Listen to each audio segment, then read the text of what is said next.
You may have heard some myths about self-confidence, so I'm going to tell you about 4 of them and tell you why they're not true.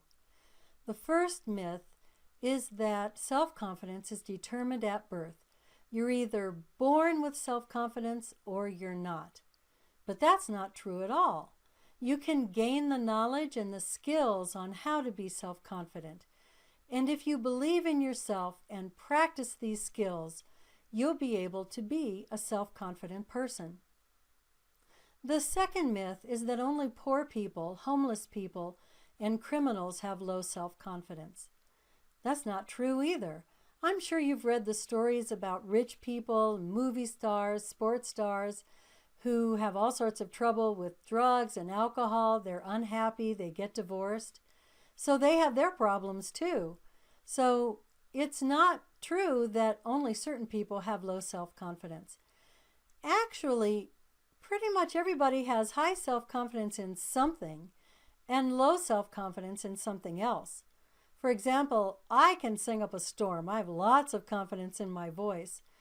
But when it comes to artwork, not so much. I'm not much with a pencil or in painting at all.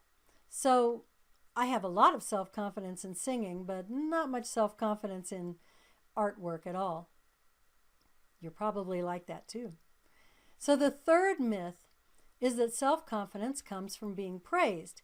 If you're not praised, you won't have high self-confidence. But it's not true either, because self-confidence comes from within.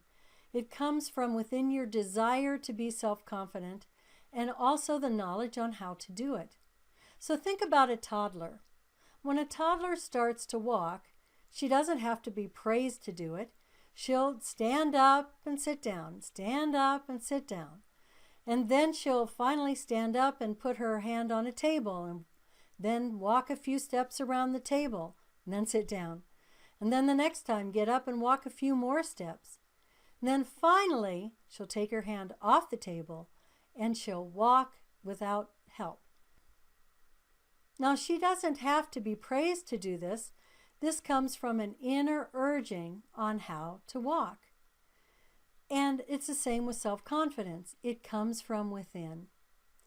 Now the last myth is that it's difficult to become self-confident. It's painful and it takes a long time to learn how. But that's not true either, because you're going to learn in this course how to be self-confident. And by the end of the course, you're going to have the skills to know exactly what to do step by step. So if you're skilled at thinking and speaking in a positive way about yourself, and you learn the skills and you practice them until they feel normal, you'll be able to be self-confident fairly soon.